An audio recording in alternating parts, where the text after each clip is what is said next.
Hi friends, మీకు ఈ video నచ్చితే లైక్ చేయండి, సబ్స్క్రైబ్ చేయండి. నాగమ్మ ఇంటికి కొంతమంది పోలీసులు వస్తూ ఉంటారు. అది చూడక అక్కడ ఉన్న నాగమ్మ ఒక్కసారిగా షాక్ అయిపోతూ ఉంటుంది. పోలీసులు ఇక్కడికి ఇలా వచ్చారు అని చెప్పేసి అనుకుంటూ అక్కడున్న పోలీసుని ఆఫీసర్ని అడుగుతూ ఉంటుంది. ఆ మాటలు వినగానే అక్కడున్న పోలీస్ ఆఫీసర్ మీ మీద కేసు ఫైల్ అయ్యింది, అందుకే ఇక్కడికి వచ్చాము, సత్య ఆపరేషన్ చేయడానికైతే వచ్చాము అంటాడు. ఆ మాటలు వినగానే అక్కడున్న నాగమ్మ మాత్రం నా మీద కేసు పెట్టడం ఏంటి, ఎంత ధైర్యం ఉంటే వాళ్ళు పెడతారు, ఎవరు ఎందుకు నా మీద పోలీస్ కేసు పెట్టి అని చెప్పేసి అడుగుతూ ఉంటాడు. ఆ మాటలు వినగానే అక్కడికి వరలక్ష్మి వస్తూ అది పెట్టింది నేనే, నువ్వు నా వెన్నెలని కిడ్నాప్ చేసి ఇక్కడికి తీసుకొని వచ్చావు కదా, మర్యాదగా చెప్పు, నా కూతురు ఇప్పుడు ఎక్కడ ఉందో, లేదంటే నీకు ఏం చేస్తానో నాకే తెలియదు అని చెప్పేసి చాలా కోపంగా మాట్లాడుతూ ఉంటుంది.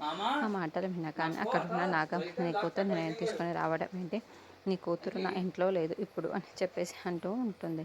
ఇంతలో అక్కడ ఉన్న వరలక్ష్మి మాత, ఎందుకు అబద్ధాలు ఆడుతున్నావు, నా కూతురు నువ్వే తీసుకోవచ్చు, నా కూతురు నీ ఇంట్లోనే ఉంది, మర్యాదగా చెప్పు నా కూతురు ఎక్కడ ఉందో అని చెప్పేసి అంటూ ఉంటారు. ఆ మాటలు వినగానే అక్కడున్న వరలక్ష్మికి, పదండి ఇంట్లో లోపలే ఉండాలి, నా కూతుర్ని బంధించి ఉండాలి అని చెప్పేసి ఒకసారి చెక్ చేసి వద్దాం అని చెప్పేసి పోలీసుని తీసుకు నాగమ్మ ఎలాగైనా సరే శంకర్ని పిలిచి ఇక్కడ వద్దన్న విషయం వాళ్ళకు తెలియకూడదు, వెన్నెలాని నువ్వు ఏం చేస్తావో తెలియదు, కానీ ఇప్పుడు ఇంట్లో లేదన్న విషయం అయితే వాళ్ళకు తెలియాలి అని చెప్పేసి అంటూ ఉంటుంది. ఇంట్లో వరలక్ష్మి మాత్రం పోలీసుని తీసుకొని ఇంటి లోపలికి వెళ్తూ వెన్నెలా వెన్నెలా అని చెప్పేసి గట్టిగా అరుచుకుంటూ పైకైతే వెళ్తూ ఉంటుంది. ఇంతలో అక్కడ ఉన్న శంకర్ మాత్రం ఎలాగైనా సరే వెన్నెలాని తప్పించాలి అని చెప్పేసి అనుకుంటూ వెళుతూ ఆ పైకైతే ఎక్కుతూ అక్కడున్న వెన్నెల దగ్గరికి వాళ్ళకన్నా ముందు నేనే చేరుకోవాలి అని చెప్పేసి అనుకుంటూ అక్కడి నుండి వెళ్తూ ఉంటాడు.